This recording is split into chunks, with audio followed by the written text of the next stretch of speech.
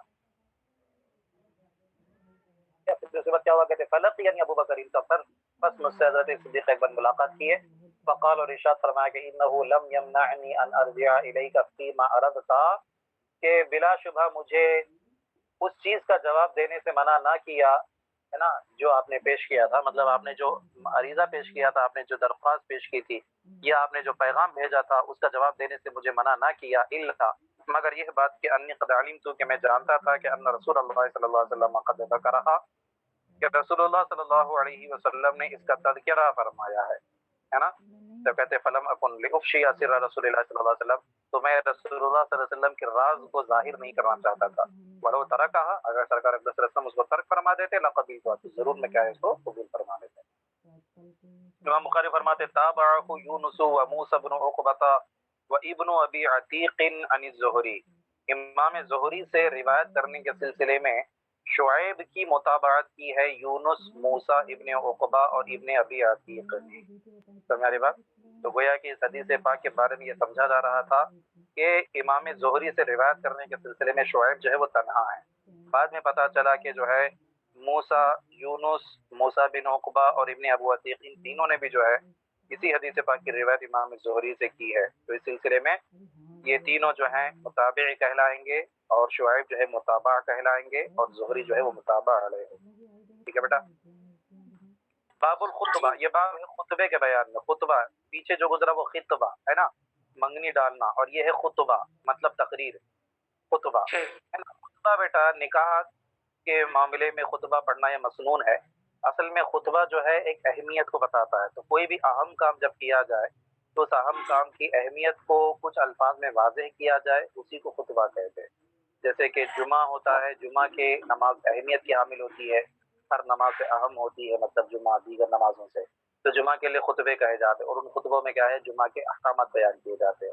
اسی طرح سے نکاح ایک اہم محفل ہوتی ہے، تو نکاح سے پہلے نکاح کا خطبہ جو ہے پڑھا جاتا ہے، اس میں نکاح کی اہمیت کو واضح فرمایا جاتا ہے۔ تو یہ کیا ہے، ایک مسنون ہے، سنت ہے، تو لہذا چونکہ نکاح کا بیان چل رہا ہے تو نکاح کے اندر بھی خطبہ پڑھا جاتا ہے، تو ہم ایک خطبے کا ثبوت پیش فرما دے رہے ہیں۔